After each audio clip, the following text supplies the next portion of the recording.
그동안 모시고 안녕하십니까?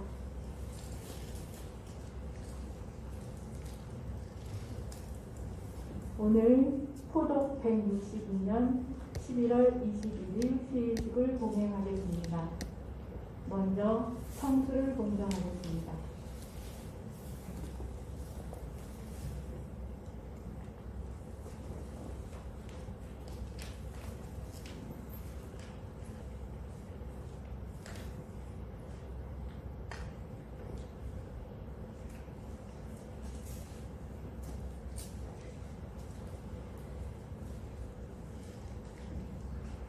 시의식 시작하는 신고 드리시겠습니다. 다 함께 신고.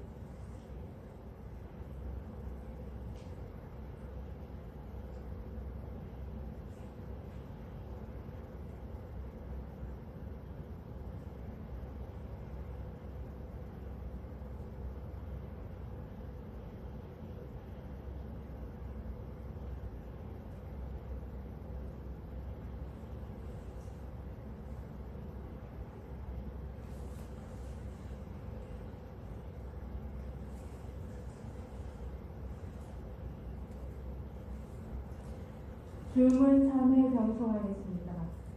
주문은 방송으로 대체합니다.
다음은 병전 봉독이 있겠습니다. 42쪽 수덕문을 명지당 박보회 공동님이 봉독해 주시겠습니다.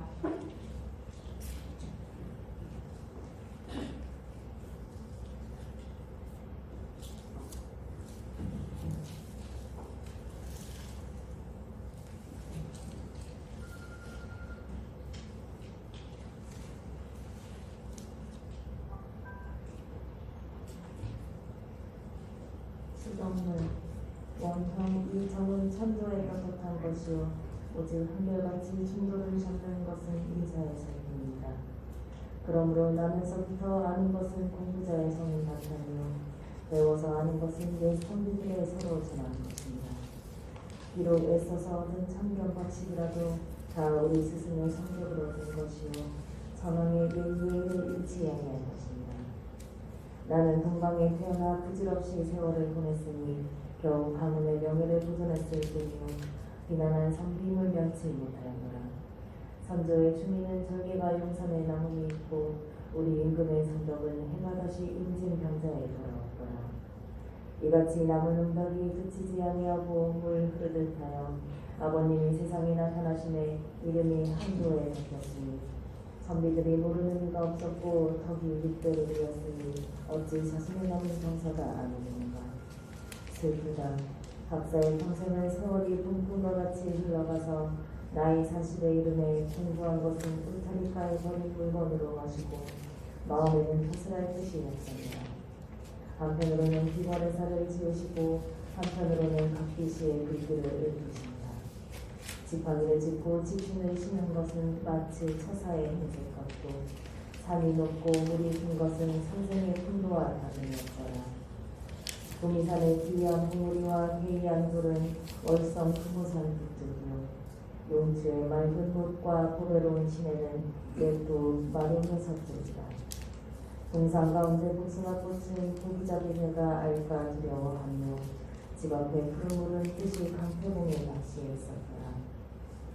난간이 목가의 다다름은 기름기의 뜻과 다름이 없고 정자 이름을 용담이라 함은 제갈량을 사모하는 마음이 아니겠는가. 세월의 흘러감을 막을 길이 없어 하루아침에 신선되는 슬픔을 당하니 외로운 나의 한 목숨이 나의 겨우 16에 무엇을 알았으리요. 어린아이나 다름이 없었더라. 아버지의 평생 사업은 길 속에서 자취마저 없어지고 자손의 불초한 여아는 세상에서 낙심하게 되었노라. 어찌 슬프지 아니하며 어찌 애석지 않느냐. 마음으로는 가정을 돌볼 생각이 있지만은 어찌 신고 거두는 일을 하며 글 공부를 독실히 하지 못하였으니 벼슬할 생각이 없어졌노라. 살림이 점점 어려워지니 나중에 어떻게 될런지 알 수 없고 나이 차차 많아가니 심세가 장차 궁존해질 것을 걱정하였노라. 팔자를 헤아려 보니 춥고 굶주릴 염려가 있고 나이 40이 된 것을 생각하니 어찌 아무런 일도 해놓은 것이 없음을 탄식하지 않으랴. 몸담을 곳을 정하지 못하였으니 누가 천지가 넓고 크다고 하겠으며 하는 일마다 서로 어긋나니 스스로 한 번 간직하기가 어려움을 가엽게 되느니라. 이로부터 세간에 부유한 것을 파탈하고 가슴속에 맺혔던 것을 풀어버리니라.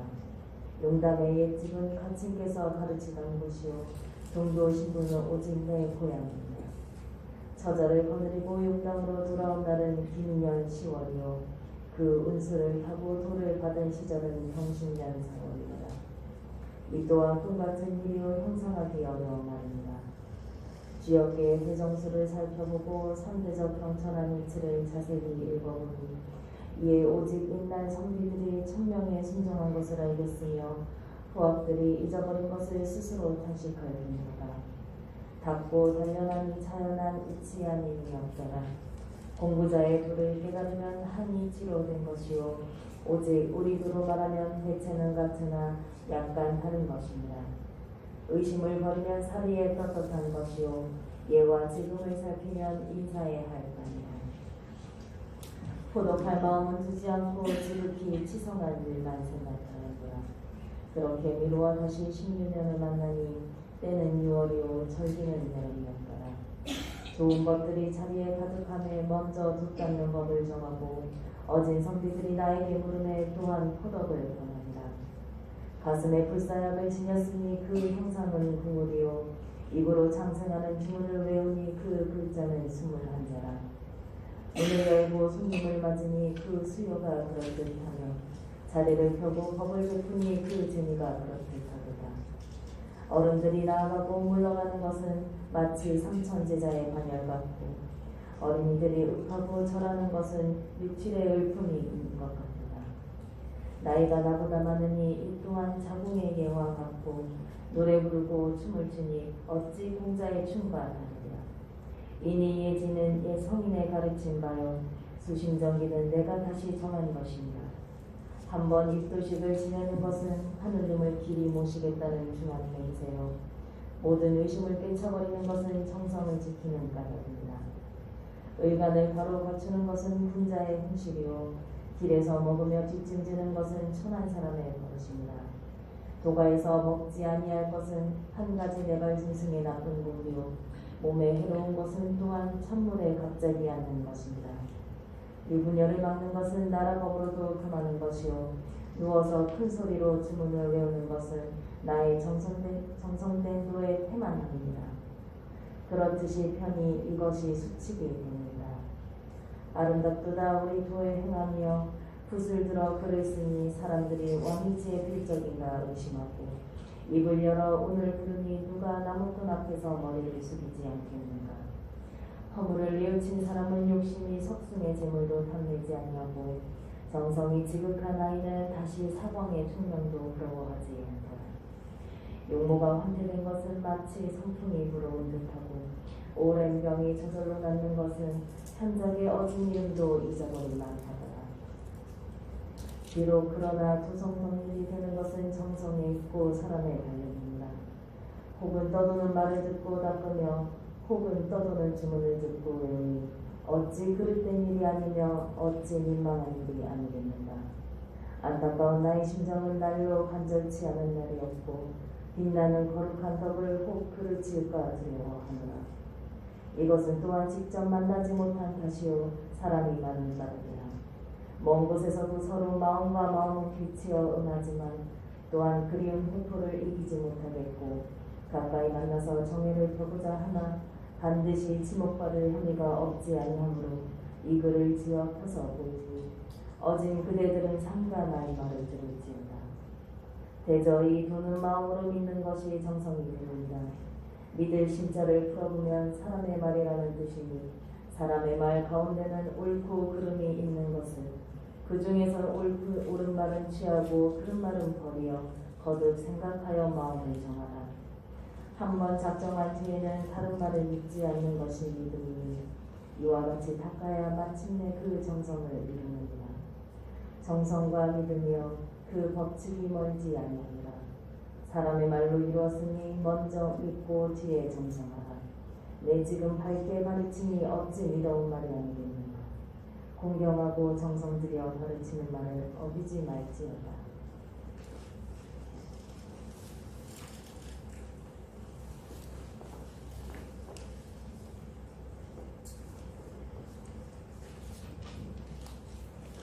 천독송을 합창하겠습니다. 제18장 2의 1절부터 4절까지 방송으로 참여하면서 마음으로 따라 불러주시기 바랍니다.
다음은 설교가 있겠습니다.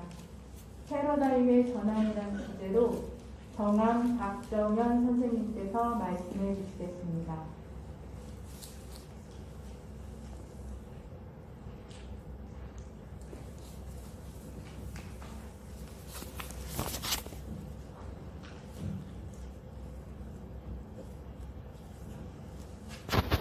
보시고 안녕하십니까.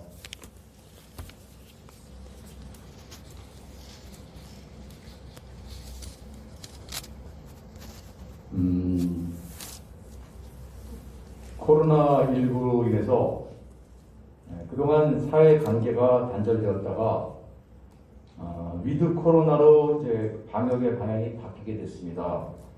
그래서 오늘 우리 교인 여러분들께서 이 자리에 이렇게 모이게 됐습니다. 이렇게 우리 교인 여러분들 이렇게 다시 모이게 되고 만나게 돼서 반갑습니다. 그런데 이제 또 이제 그 방역의 방향이 약간 이제 느슨해지다 보니까 또 여기저기 사람들이 몰려 나오면서 코로나 재확산이 되는 거 아닌가, 그래서 이제 다들 이렇게 걱정들을 하고 있는데 최근에는 이제 우리 그 기성세대들은 좀 생소한데 할로윈데이라고 해서 젊은 사람들이 이렇게 이렇게 흉측한 그 가면 같은 거를 쓰면서 이렇게 행사를 하는 그런 걸로 이렇게 사람들이 이렇게 빠글빠글 이렇게 많이 모이게 되는 뭐 이제 그런 것들도 우리가 보게 됩니다. 근데 이제 그 이맘때쯤에 우리 좀 멀리 떨어진 그 유럽 땅에서는 11월 11일 그 1차 세계대전이 끝난 날을 기념을 해가지고 종전 기념일로 이렇게 기념을 하게 되는데 여러 이제 공식 행사 등에 이제 가슴에 이렇게 빨간 양귀비꽃을 이렇게 달고서 당시 이게 전쟁으로 희생당한 그런 군인들을 추모를 하는 행사들을 갖고 있습니다.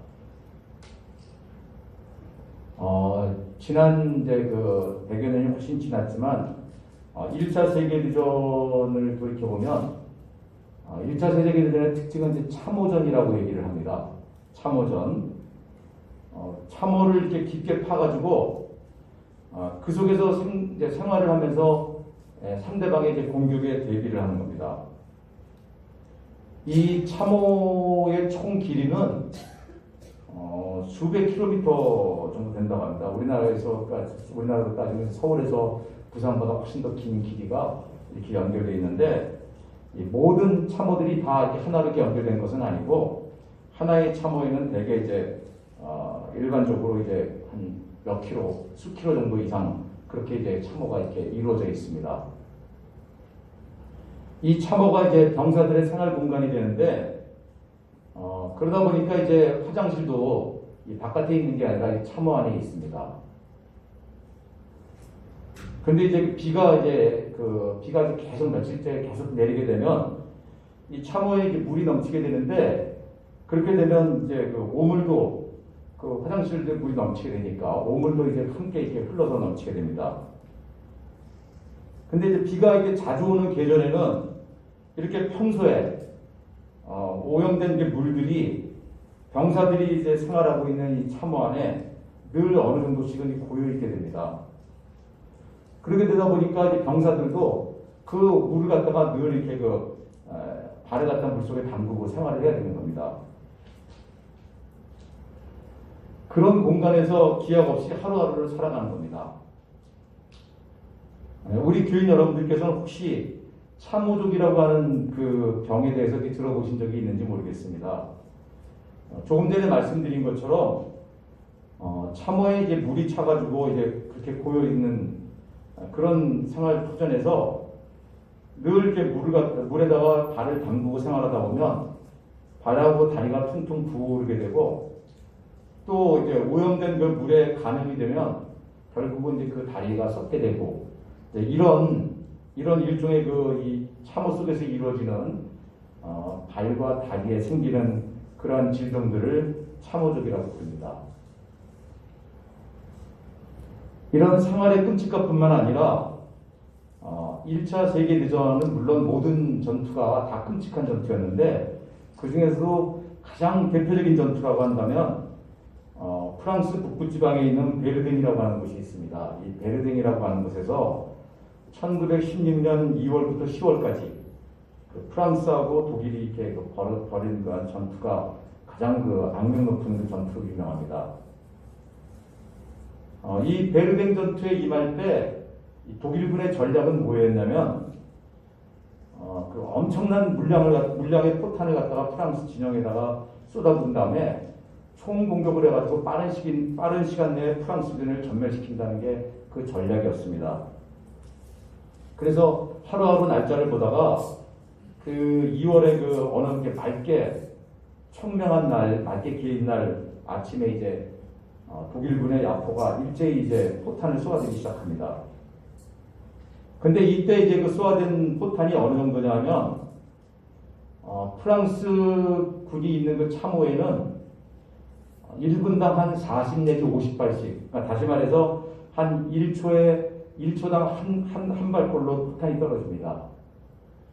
병사들이 있는 주위 수백 미터 거리에 예외 없이 그런 식으로 포탄이 떨어지게 됩니다. 그러니까 주위 어디로도 피할 곳이 없습니다. 왜냐하면 1, 2초당 한 발씩 포탄이 떨어지는데 내 주변에 어떤 곳이 과연 피난처를 제공해 줄 수가 있겠습니까? 그 4, 50발이라도 굉장하지 않습니까? 그래서 어찌어찌 해가지고 이 4, 50발의 그런 포탄을 용케 피했다고 하고, 그래서 그 끔찍한 그 포탄의 세례로부터 이렇게 아슬아슬하게 살아남았다고 가정을 하고, 만약에 그 사람에게 시계가 있어서 시계를 본다면 얼마가 지났습니까? 1분이 지난 겁니다. 1분. 그런 식으로 하루 종일 포탄이 쏟아지게 됩니다. 근데 이제 그 오전 중에 계속 그런 식으로 포탄이 쏟아지다가 점심때가 되니까 포탄이 중지가 됩니다. 그러니까 이제 점심 식사를 이제 그 독일군들도 해야 되니까, 그래서 이제 그 포격이 중단이 되니까 이제 프랑스 진영에서는 이제 잠시 이제 포격이 중단된 때를 이용해가지고 우선 숨을 돌리고 또 이렇게 파괴가 된 참호를 수리하고 있는데, 사실 이거는 독일의 함정이었던 겁니다. 왜냐하면 이제 독일 측에서는 프랑스 참호를 이렇게 면밀히 관찰하다가 그 움직임이 포착된 곳이 어디인지를 갖다가 잘 이렇게 체크해놓고 오후 포사격이 시작될 때 그곳에다가 집중적으로 포사격을 하게 된 겁니다. 그래서 그 베르덴 전투가 시작된 첫날 8시간 동안에 독일군이 쏜 포탄이 100만 발이라고 합니다. 만약에 그 현장 속에서 그 지옥과 같은 하루를 지내고 난 다음에 살아남은 병사가 있다고 가정을 해보면, 그 병사는 그 하루가 지난 다음에 어떤 생각을 했을까요? 그 가늠이 잘 안 됩니다. 그 하루가 만약에 날로면 그 100년 이상의 날처럼 하루가 엄청나게 길었을 거라는 생각을 하게 됩니다. 그런데 그 하루로 끝이 아닙니다. 이튿날이 되니까 또다시 그런 엄청난 포탄이 시작되고, 또 그 다음 날에도 그렇게 엄청난 포격이 또 그렇게 계속됩니다. 그렇게 며칠 동안의 그러한 계속되는 포격으로 인해서 프랑스군은 거의 전멸되지 않았을까 이렇게 생각했는데, 그럼에도 불구하고 살아남았다는 겁니다. 그래서 그 전투에서 비록 중요한 요새를 뺏기긴 했지만 끝까지 프랑스군은 저항을 하면서 전선을 지켜냅니다. 그리고 나서 다시 상황이 바뀌어가지고 이번에는 이제 공격과 방어가 바뀌어지게 됩니다. 그렇게 상황이 달라지게 되니까 이번에는 이제 독일군들의 필사적인 저항이 또 마찬가지로 그렇게 이어지게 됩니다. 그런 식으로 이제 베르덴 전투가 약 8개월을 갖다가 지속하게 되는데, 그 8개월간의 전투에서 양측에 이렇게 사망한 군인 수가 프랑스군도 약 35만 명 정도, 그 다음에 독일군도 약 35만 명, 그렇게 해서 약 70만 명이라고 합니다. 그리고 포탄은, 그때 사용된 포탄은 불발탄만 1,500만 발이라고 합니다. 1,500발도 많은데 1,500발이 아니라 1,500만 발이, 그것도 불발탄이 그 8개월 동안 이게 쏘아된 그 포탄입니다. 실제로 양측에서 쏘아된 포탄을 합치면 6천만 발이 넘는다고 합니다. 그래서 지금도 이 베르덴 지역에는 사람들의 출입이 금지된 곳이 많다고 합니다. 왜냐하면 그 1,500만 발의 불발탄 중에서 땅에 묻혀서 찾지 못한 포탄들이 많이 있기 때문에 그렇습니다. 그리고 이 1차 대전, 베르덴 전투가 상징적으로 하는 그 1차 대전 전체적으로 보면 사망한 병사들만 1,000만 명이 넘는다고 합니다. 그래서 이 1차 대전은 인류 최악의 전쟁이라고 이렇게 불려지게 되는데, 그렇게 해서 이 1차 대전이 시작한 이유, 다음에 또 1차 대전 이후에 그렇게 수많은 희생자를 낳게 된 배경을 보면 거기에는 애국주의가 있습니다. 우리가 살고 있는 우리 땅에서도 같이 우리나라는 국가를 이루고 살고 있지 않습니까? 그래서 우리는 이제 국가를 이루고 살고 있으면서 사실 애국주의에 대해서 무비판적으로 절대적인 가치를 두는 경향이 있습니다. 사실 애국주의라고 하는 이름 속에서 벌어지는 그런 것들 중에 문제가 많음에도 불구하고 이를 용인하는 분위기 속에서 살고 있는 겁니다.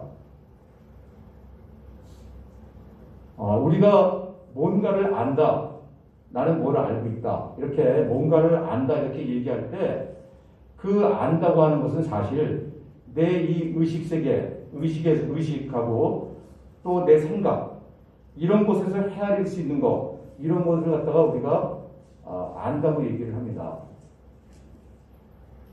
그런데 실제로 내 안에 이 잠재되어 있는 그 무의식 그런 곳에서 무엇이 벌어지고 있는 것에 대해서 사실 우리가 잘 알지를 못합니다. 그렇기 때문에 우리가 조상 부모로부터 유전되어 내려와 가지고 현재 우리들의 그런 마음 속에 이 그 잠재의식 속에 내재된 이런 것들에는 역사적인 뿌리가 있는 것들도 많습니다. 우리가 흔히 지금 그 절대적이라고 생각하는 그런 애국주의의 뿌리도 사실은 그러한 것일 겁니다. 예로부터 이제 전쟁을 보면 전쟁에서 이긴 나라는 진 나라의 모든 것을 다 뺏었습니다. 그렇기 때문에 우리가 이 애국주의, 역사적인 그런 애국주의를 갖다가 생각을 하게 되면 이렇게 우리에게 유전되어 내려오는 그런 그 애국심, 애국주의 이런 걸 생각하게 될 때는 이 모든 것을 다 뺏어가려고 하는 그러한 상대를 맞아서 마지막까지 빼앗기지 않으려고 하는 그러한 처절함, 또 그 다음에 모든 것을 다 뺏겼을 때 마지막 희생을 당할 때의 그런 원통함, 이런 것들 같은 그런 역사적인 상처, 이런 것 또한 우리 그 후손들의 잠재식 속에 내려오게 될 겁니다. 그렇기 때문에 우리가 숭고한 애국주의, 그래가지고 시작된 서로 간에 양국 간에 이렇게 애국주의끼리 서로 맞붙은 그런 전쟁을 보면 처음엔 애국주의의 명분을 가지고 시작했지만 아까 우리가 1차 대전 때 그런 베르링 전투와 같이 막상 진행이 되다 보면 잔인하고 미쳐 돌아가는 그런 전쟁 양상을 띌 수밖에 없는 겁니다. 국가에는 이런 애국주의가 있다고 하면 또 우리가 사는 세상에 보면 천년왕국을 건설하겠다 하는 그런 종교국가 이런 데 있어서도 또 비슷한 문제가 발생을 합니다. 최근에 이제 그 아프가니스탄에서 탈레반이라고 하는 이제 이슬람 근본주의자들이 정권을 장악했습니다. 과거에도 탈레반이 정권을 장악해서 집권을 했던 시기가 있었습니다. 당시 이렇게 정치를 보면 완전히 그 공포 정치 그 자체였습니다. 그들은 이제 그 이슬람 율법에 따라서 통치한다고 그러면서 강제적으로 개인의 자유를 갖다가 억압했고 또 잔인한 처벌을 갖다가 당연시 했습니다. 또 그 여성에 대한 그 탄압이 극심했는데 최근에 우리가 뉴스라든지 그런 데서 이렇게 보는 것처럼 이제 그 이슬람 여성들이 그 부르카라고 하는 그런 옷이 있습니다. 온몸을 다 뒤집어 쓰는 그 옷인데 이 옷을 입지 않았다 그래가지고 길 가던 여성을 갖다가 살해를 한다든지 또 여성들의 그동안 있었던 사회 활동들을 다 중단을 시키고 강제적으로 중단을 시키는 그런 일들을 자행하고 있습니다. 예전에 이제 탈레반이 정권을 잡을 당시에 여성들이 그 수술을 받으려고 하면 여성들은 반드시 그 여성으로부터 수술을 받아야만 한다고 합니다. 근데 탈레반들은 여성의 고등교육을 금하고 있기 때문에 그 아프가니스탄에서 여성 의사를 찾기라고 하는 것은 하늘의 별따기처럼 어렵습니다. 그러니까 다시 말하게 되면 여성이 수술을 받지 못한다는 얘기하고 같은 얘기가 되겠습니다. 그래서 당시에 수많은 여성들이 수술을 제대로 받지 못해서 죽는 경우가 많았는데 이 탈레반들은 그런 거가 문제라고 생각을 하지 않습니다. 비단 그 탈레반뿐만이 아니고 과거에 우리가 보듯이 중세의 그런 기독교 왕국들 그런 것도 마찬가지로 이 지상에 천년왕국을 꿈꿨지만 당시 보면 이게 개인 자유의 억압이라든지 아니면 뭐 종교 재판 또 마녀 사냥 이런 걸로 이렇게 우리가 보면 후세의 그런 우리 입장에서 보면 긍정적인 요인들보다는 부정적인 요인들이 더 큰 것 같았습니다. 중생들에게 기쁨을 안겨줘야 되는 것이 사실은 종교인데 그 중생들에게 고통을 더 배가시켜준 것이 종교의 실상이었던 겁니다. 그렇기 때문에 우리가 먼저 이렇게 생각을 해봐야 될 것은 각각의 나름대로는 선의의 의미를 갖고 있지만 그러한 선의의 의미들이 서로 충돌할 때가 있습니다. 그럴 때는 어떤 결정을 내려야 되는데 그럴 때 우리는 항상 깊게 생각하고 또 깊게 생각을 해야 되겠습니다. 그래서 정말로 어떤 것이 더 중하고 어떤 것이 경한 가치인지 거기에 따라서 결정을 해야 될 것입니다. 아까 말씀드렸던 그런 1차 대전으로 다시 돌아가 봐서 만약에 상대방 군대에게 포위를 당해가지고 절망적인 상황에 있다고 가정을 합시다. 그렇게 됐을 경우에 과연 우리는 최후의 1인까지 결상전을 해가지고 끝까지 버티면서 싸우는 것이 좋겠습니까? 아니면 그 수많은 무고한 젊은이가 귀중한 생명을 갖다가 희생시키지 않도록 적당한 상황에서 항복을 하는 것이 좋겠습니까? 베르든 전투에서는 전자의 가치, 다시 말해서 최후의 1인까지 싸우다 죽더라도 절대 물러서서는 안 된다는 정신으로 양측이 버텨나갔습니다. 그래서 결국 그 결과로 양측에서 70만 명 이상의 사망자가 나타나게 됐습니다. 1차 대전 당시에 1차 대전이 일어난 그 나라들, 그러니까 뭐 독일이라든지 프랑스, 이런 데 있어서 그런 교사들은 학생들을 가르치던 교사는 전쟁이 발발하게 되니까 학생들에게 그 조국을 위한 애국심, 이런 걸로 이렇게 강조를 하면서 자원입대를 권유를 했습니다. 만약에 그 교사들이 전쟁의 그런 참상을 갖다가 만약에 목격을 하고 만약에 생각을 다시 했다면 그렇게 자신있게 그 학생들에게 사지로 이렇게 가라고 하고 자신있게 얘기하지는 않았을 겁니다. 또 마찬가지로 전쟁을 한 번도 경험해보지 못한 사람들이 조국을 지키기 위한 젊은이들이 이렇게 나라를 위해서 전쟁에 나가는 것은 당연히 영웅적인 행동이다. 그래서 이제 그런 것을 많이 사회적으로 부추겼습니다. 또 그런 분위기 속에서 실제 참전을 하는 젊은이들도 참전할 당시에 굉장히 흥분된 마음으로 참전을 하면서 전쟁이라는 게 며칠 사이에 끝날 거로 생각을 했습니다. 그래서 며칠 지나면 그 상대방을 혼내주고 자신들은 이렇게 명예로운 자부심을 가지고 영웅이 돼서 이렇게 뛰어났고 그런 것을 꿈꾸면서 전쟁터로 나갔습니다. 이 모두가 다 전쟁의 실상을 모르고 가지는 환상이었습니다. 세월이 흐르고 시대가 변화감에 따라서 사람들의 의식도 좀 더 깊게 실상을 제대로 깨달아야 될 텐데 이 애국주의에 있어서는 그런 것들이 이렇게 가동되지 않고 그 애국이라는 이름 하에서 많은 사람들이 생각도 없이 그와 같이 사지로 나가게 된 겁니다. 그렇다면 결론은 후자가 될 것인가? 근데 저는 생각을 해본다면 우리에게도 아마 그럴 것이라고 생각되는데 이게 유전되어 온 애국주의 여기에는 사실은 이렇게 역사적인 그런 한 원망 그리고 우리 세대는 아니지만 미래 세대에 대한 어떤 소망 그런 것들을 위해서 목숨을 바쳤던 조상들의 자존심이 또 거기 그 속에 있습니다. 그런 거기 때문에 거기에는 또 그런 문제들에 대한 고려도 있어야 되는 겁니다. 그렇기 때문에 우리가 만약에 전쟁에 대한 어떤 그 지난 역사를 보면 엄청난 희생이 따라줌에도 불구하고 전쟁에 참여한 병사들이 그 생명의 소중함 때문에 그러한 인권의 소중함 때문에 항복한 것보다는 마지막 최후의 1인까지 장렬하게 싸우다가 죽는 것에 더 감동을 받는 경향이 있습니다. 아마도 우리 내면에 그렇게 조상으로부터 이렇게 이어왔던 그러한 유전되어 온 것들이 있기 때문이 아닐까 생각이 됩니다. 그렇기 때문에 결국은 이런 접근에 있어서는 세상을 보는 패러다임이 바뀌지가 않는다면 결국은 이런 질문들에 대해서 우리가 명확하고 제대로 된 답을 내기가 어려울 겁니다. 그리고 앞으로도 이런 문제는 해결되지가 않을 겁니다. 왜 그러냐면 이 애국주의라고 하는 것은 우리 입장에서도 애국주의지만 우리의 상대방이 되는 그 나라가 있다고 하면 그 나라에 있어서도 애국주의는 마찬가지로 우리하고 반대의 개념에서의 또 애국주의가 존재하게 되는 겁니다.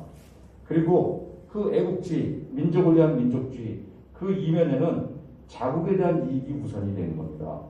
결국은 이익과 이익을 서로 간에 균등하게 나눌 수가 없다고 하면 결국에 가서는 충돌하게 될 것이고 그런 충돌의 결과로 생겨나는 희생은 늘 작지 않게 될 것입니다.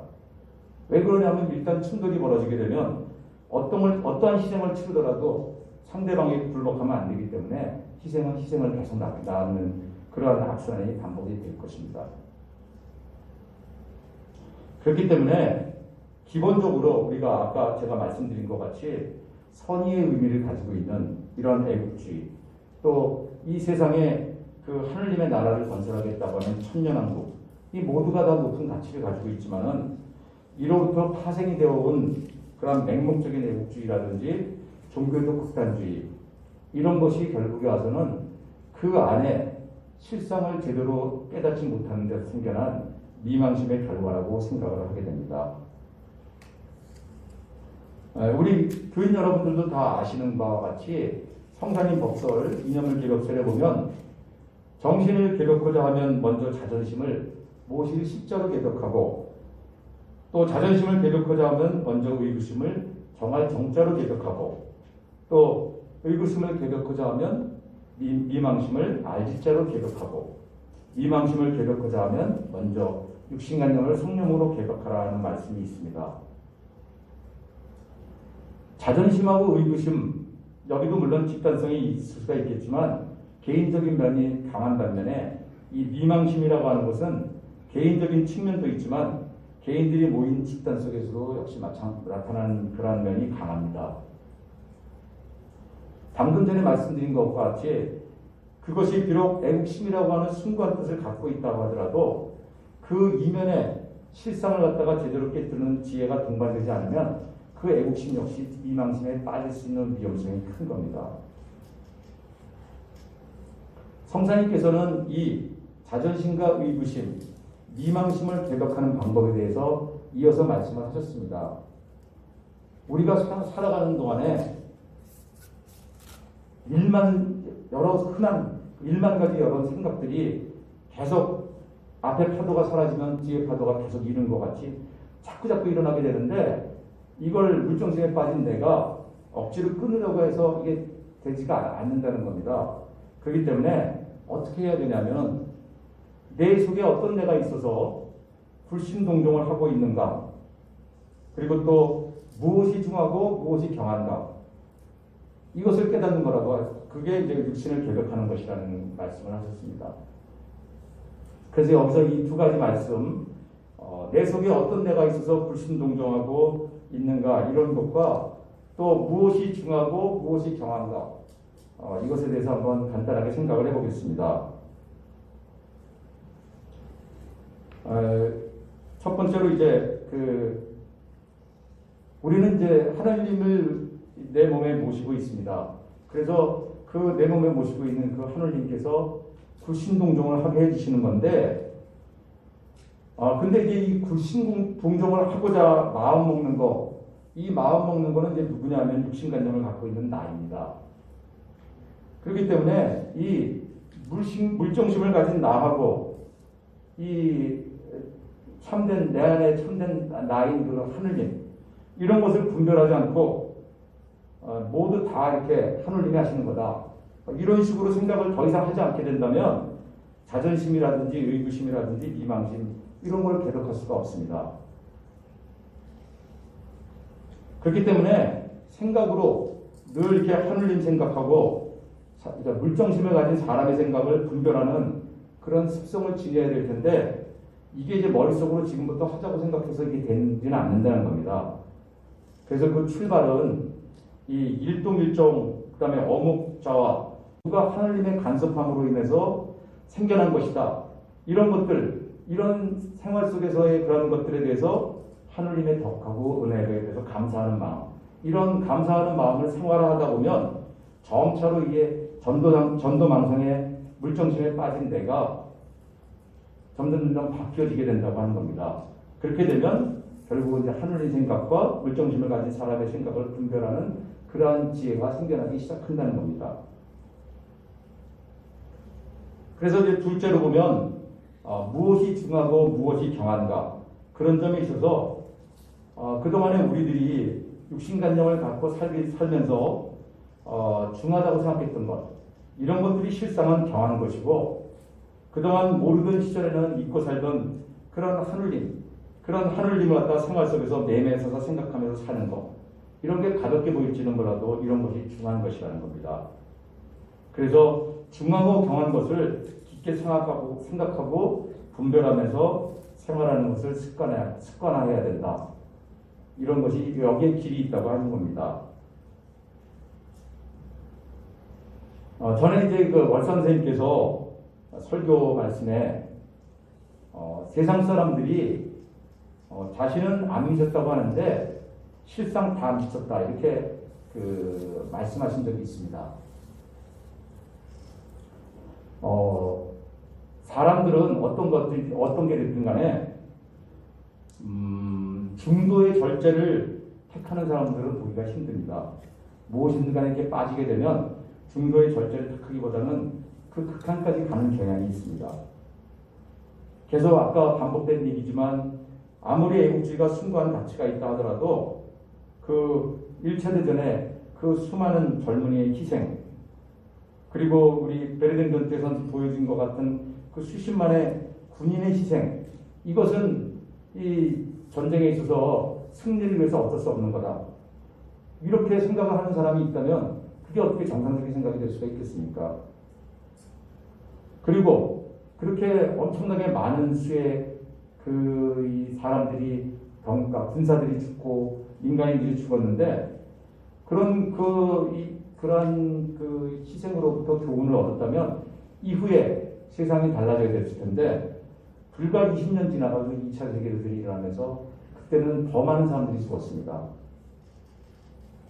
또 그 다음에 그 이후 지금까지도 전쟁은 멈춰지질 않고 여기저기서 수많은 전쟁들이 일어나고, 그 전쟁의 참상을 보면 모든 전쟁은 다 똑같이 잔혹함을 보여주고 있습니다.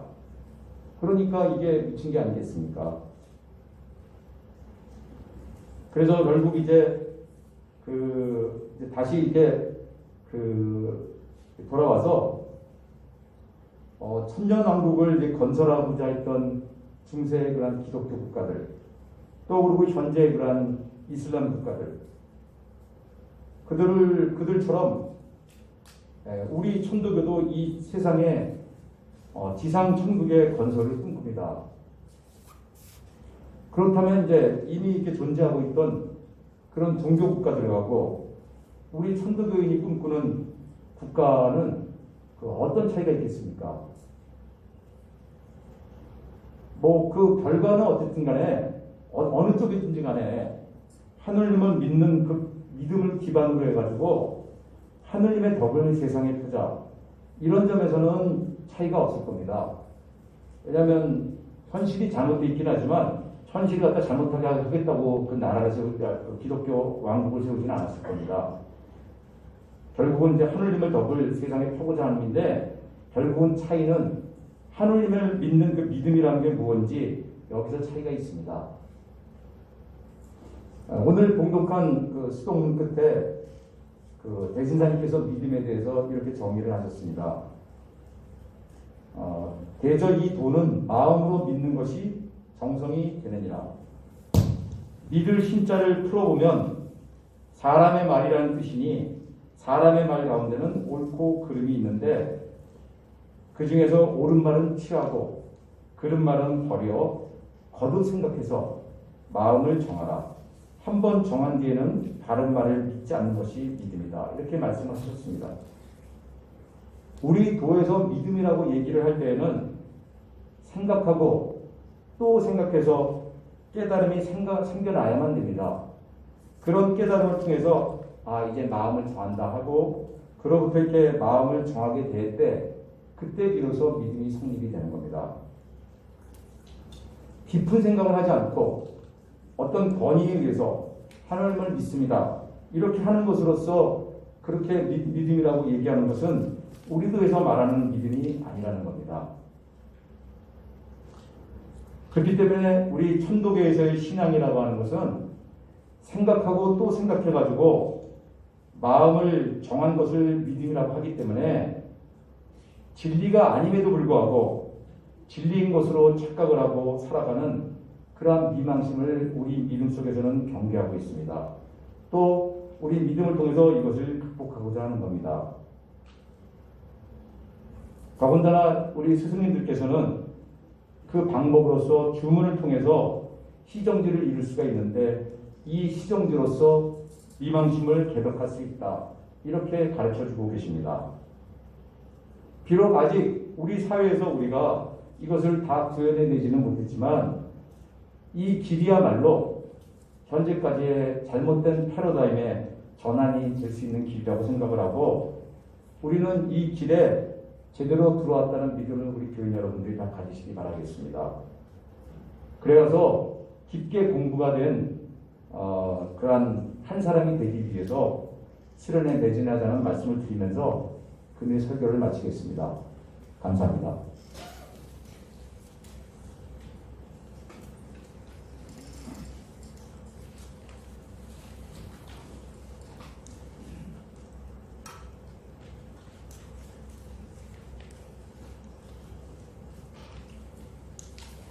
선독송을 청취하시겠습니다. 71조 동학의 딸 1절부터 2절까지.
이상으로 휴일식 마침을 신고드리겠습니다. 다 함께 신고